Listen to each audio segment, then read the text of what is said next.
on to our big exclusive of the day. In December, Manchester United striker Marcus Rashford was awarded the MBE. It was a recognition of his successful campaign to provide eligible school children free meals during the coronavirus lockdown. The campaign of the 22-year star, with a history of activism and involvement in social causes, is called End Childhood Poverty. He's also found a great deal of support from the private sector.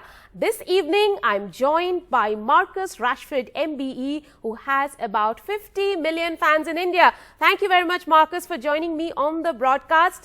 Well, Marcus, on behalf of about 50 million Manchester United fans in India, I would like to start out by asking, can United win the league this year? It's currently in the number 2 position on the league table. You know, some members of the team have managed to win it, and their experience is vital to us in winning games. And ultimately, the aim is to win the league. You know, we have to take it one game at a time and just do our best as a team and as individuals to keep picking up points. Marcus Rashford, MBE, your efforts towards fighting child poverty in the UK has inspired so many people. You famously wrote, "I know what it feels to be hungry." Talk us through a little bit of your, childhood days. Yeah, it's just a time where, as a child I was happy, and it was just a time where we were struggling as a family, and but at the end of the day, none of it really matters as long as you're getting the love from home that you need, and you're happy. It never, it didn't set me back by anything, and I just think that the reason why I put so many efforts into it is because I want kids to have the best opportunity as they can. I believe that I started a little bit further back than other children, in the footballing world and the footballing industry, and I just want kids to have a fair chance at becoming the best at whatever it is that they want to do. And yeah, that was my main reason behind doing that. Marcus, when you wrote an open letter to all the employees in the Parliament imploring them to protect the vulnerable and detailing your own childhood experience of having a mother who worked full-time on minimum wage, were you really expecting it to become such a huge movement? I was just concentrating on the kids really, and as long as there was some kind of change that happened, I wasn't really focused on whether it was going to be like a big worldwide,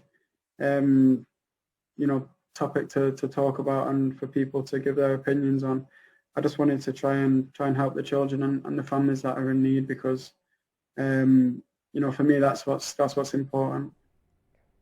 Marcus, now how much impact do programs like United We Play have on players' development? Would you have utilized such programs if you had a chance as a 13-year-old? Yeah, definitely. I spoke a little bit before about the culture of football, and wherever you go around the world, football has its own culture, and it's slightly different everywhere you go. The more of them experiences that you get, learning different cultures of football, the better of a player you become.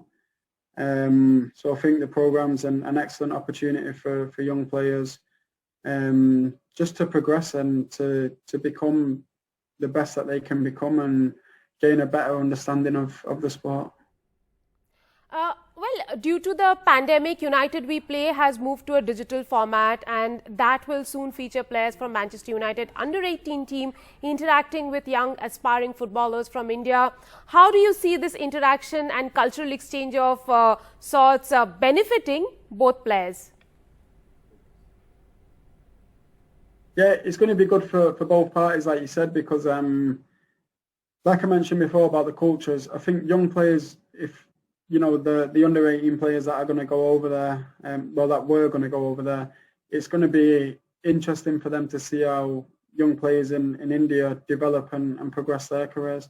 And they can sort of, if they like some stuff that they see them doing, they can take it and put it into their own game, and it can give them an extra push in their career. And similarly to the opposite way around, I think the young players in India, they're going to learn a lot from young players in England, and culture is massive in football and different styles of play and things like that. And I just think that it's a win-win situation for both parts.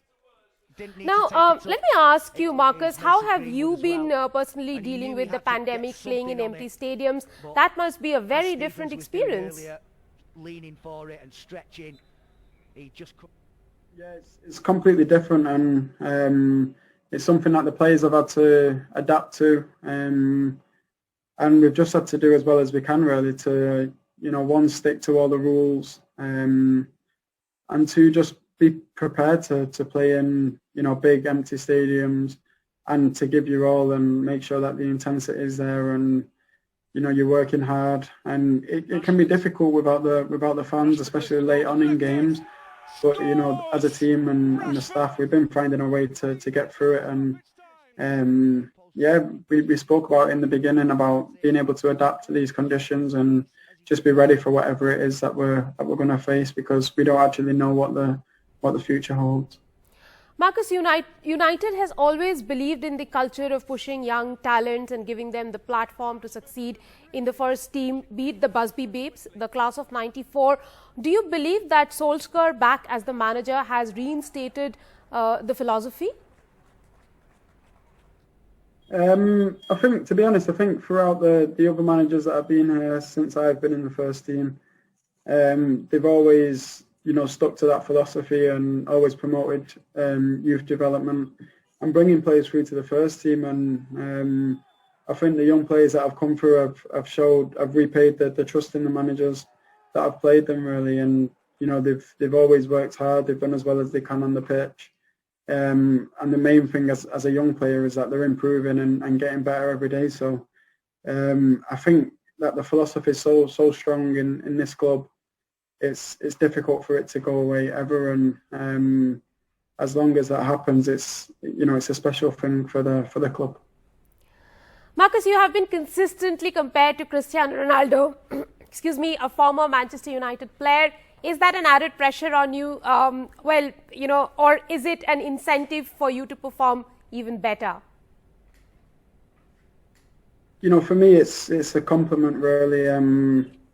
But to be honest, I don't pay much notice to it. I think every player has different journeys to becoming the player that they're going to be in the future. And I appreciate my own journey, and I'm just going to try and be the best that I can be. Well, if you follow any cricket, I would just like to get your thoughts on the ongoing series between India and England. Joe Root has made a sensational start. He scored a double 100 today. I'm sorry, I don't really watch cricket, but yeah, hopefully it's a good match, and people can enjoy watching it on television. Well, I don't blame you for not following cricket, because England is still very much a footballing nation.